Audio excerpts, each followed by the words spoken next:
Don't worry, this is not a baseball video. No, stop it, they don't like baseball. Let's continue our conversation on hot dogs. If you saw the first video in March, we learned that I care greatly about glizzies.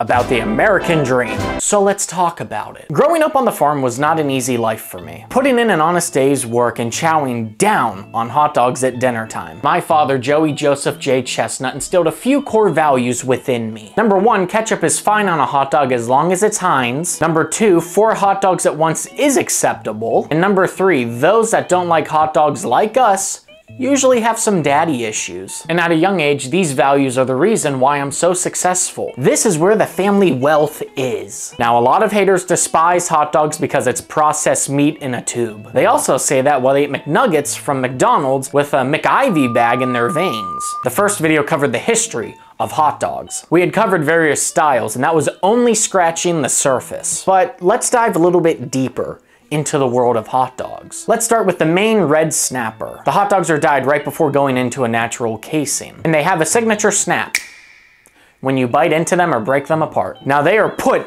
into a lobster roll because this is Maine after all. Oh God, look at that. How could you say no to this? This is an experience. Speaking of bright colored weenies, we have the Carolina dog. These hot dogs are pink because of a blend of seasonings that they use before they put the dogs in the steamer. The big push in the Carolinas is putting coleslaw on top. Oh, hell no. And you lost me. Do you know where coleslaw belongs?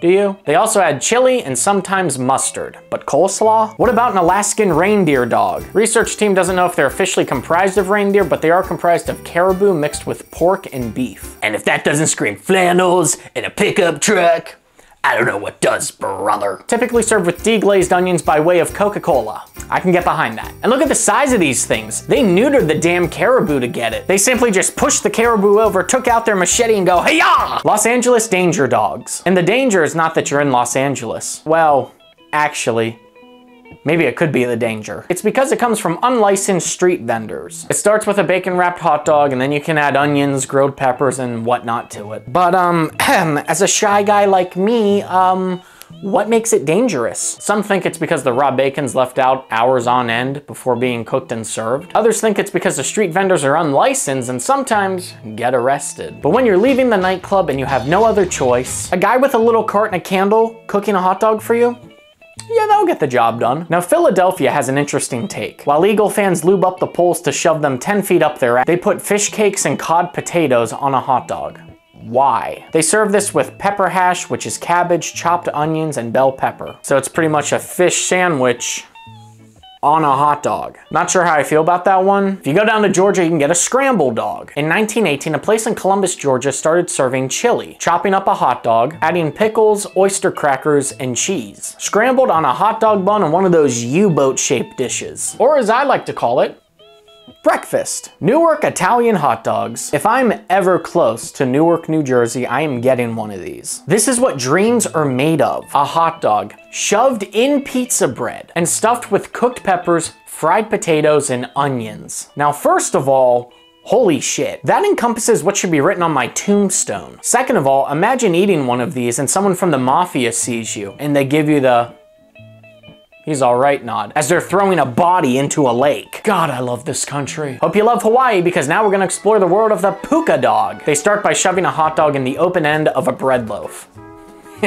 Nice. Some people order it because that's the most action they're gonna see on the islands. Should have gone to Disney World instead. Look at Wreck-It Ralph. Look at his hair. Give him $10. He'll wreck it. Little freak. Puka dogs also have this lemon garlic sauce on it, and I guess that's just fine by me. Kansas City does the Reuben dog, and holy shit, I want one of those as well. Originally made for Kauffman Stadium, home of the Kansas City Royals. I know, I said this was not a baseball video, you just gotta stick with me on this one. Oh God! But it is essentially all the makings of a Reuben on a hot dog. And eating that will get me one step closer to Jesus. Now, I know I missed corn dogs in the last one, and this is pivotal for some people. I mean, it's one of the official foods of the fair, but hot dogs put on a stick and dipped in a cornmeal batter and then fried to a crisp. I'm personally not crazy about these because let's be honest, I should probably watch what I'm putting in the tank. But I know so many people out there love these. Maybe we should kiss on top of the Ferris wheel with meat on stick in hand. Did you ever think about that? Growing up, I went to the Frederick Fair, and the guy in front of me ordered it as a wiener with a handle. And that was probably the moment that changed my life. Where corn dogs originated is unknown. Was it in the 1930s in Dallas, Texas? Or at the Pronto Pup Fountain Shop in Portland, Oregon? Or the Cozy Dock Drive-In in Missouri? I don't know. Research team also found potential roots in New Mexico, so I'll leave that up to your interpretation. Because I worked the research team too hard, apparently. New videos last Friday of the month. You want more hot dogs? I got you back. What's your favorite hot dog?